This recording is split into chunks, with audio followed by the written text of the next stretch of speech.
Il vint habiter à Capharnaüm pour que soit accomplie la parole d'Isaïe. Matthieu chapitre 4, les versets 12 à 17. Sœurs et frères, paix et joie.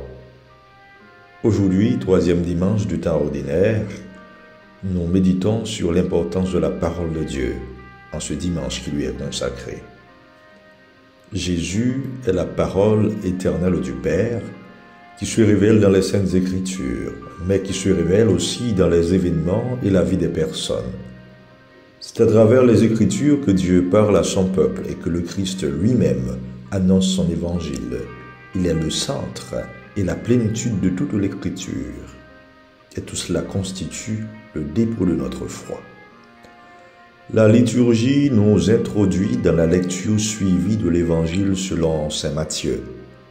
Jésus, le Logos incarné, la parole faite chair, appelle ses premiers disciples pour faire d'eux des pêcheurs d'hommes. Ainsi, il les associe à sa mission salvifique. Avec lui, ils vont annoncer le royaume des cieux et proclamer la parole du salut. Sommes-nous conscients de notre rôle de témoin de la parole de Dieu? Sommes-nous également des témoins joyeux de la parole, les guetteurs du royaume? Le prophète Isaïe, environ 800 ans avant Jésus, exerça son ministère prophétique de 740 à 700 avant Jésus-Christ, à Jérusalem même et dans les environs. Il annonça un avenir des plus radieux pour un peuple qui marchait dans les ténèbres, qui est celui de la Galilée, non loin de la mer Méditerranéenne. C'est dans cette région maritime, peuplée de pêcheurs aguerris, que Jésus exerça la majeure partie de son ministère. Il a annoncé avec assurance que cette Galilée des nations verra se lever une grande lumière qui sera celle de Jésus et de son évangile.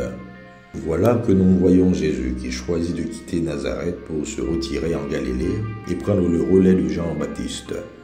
Jésus, d'une certaine manière, reprend à son compte l'appel à la conversion, se détourner de ce qui enferme, qui plonge dans les ténèbres et conduit à la mort, pour se tourner vers le Christ, lumière des hommes.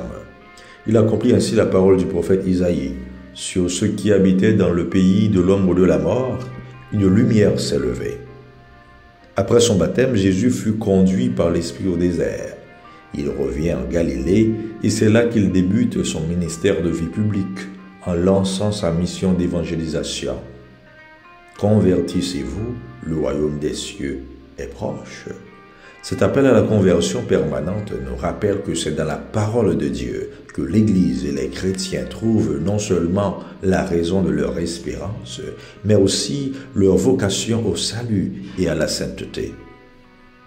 Si nous écoutons la parole de Dieu et la mettons en pratique, nous devons étonner le monde par notre vie et devenir de véritables promoteurs des valeurs de justice, de réconciliation, de paix et d'amour prônées par l'Évangile.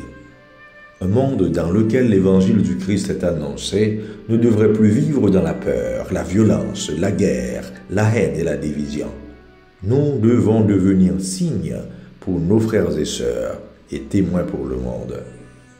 Jésus posa son regard sur Simon et André, puis sur Jacques et Jean, des pêcheurs de métier laissant tout derrière eux, et apprirent qu'ils seront désormais des pêcheurs d'hommes. Jésus pose ce même regard de tendresse, de confiance sur chacun de nous. Il est venu à la rencontre de ces hommes au cœur de leur travail de pêcheurs et il vient à notre rencontre dans ce que nous faisons comme activité quotidienne ou professionnelle.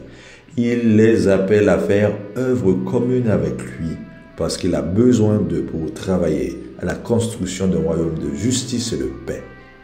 Jésus vient à la rencontre de chacun de nous dans notre travail, dans notre vie ordinaire, pour faire route avec lui. Frères et sœurs, alors que nous méditons sur la parole de Dieu, nous sommes aussi dans la semaine de prière pour l'unité des chrétiens, du 18 au 25 janvier. C'est une occasion de réfléchir sur l'incidence de la parole de Dieu dans notre vécu quotidien, dans nos réflexes, nos rencontres, notre vie religieuse et sociale. La division des différentes confessions chrétiennes nous fait penser à la communauté de Corinthe divisée. Des Corinthiens prétendent appartenir à Paul, d'autres à Apollos ou à Pierre, et d'autres enfin au Christ. Or, Paul estime que tous devraient se réunir autour d'une même mission, annoncer l'Évangile. C'est au Christ et à son Évangile que tous et toutes doivent appartenir, en se soutenant les uns les autres et en parlant non pas le langage de la sagesse humaine, mais celui de la sagesse divine. 1 Corinthiens chapitre 1er, le verset 28, jusqu'au chapitre 2, le verset 2. Cet évangile doit nous transformer pour que nous puissions être vraiment les membres unis du corps mystique du Christ qu'est l'Église. Que la parole de Dieu soit pour nos frères et sœurs, lumière dans nos ténèbres, force dans notre faiblesse, source de réconfort et de courage, qu'elle nous convertisse et nous transforme de l'intérieur pour que nous travaillions à l'avènement d'un monde meilleur. Amen.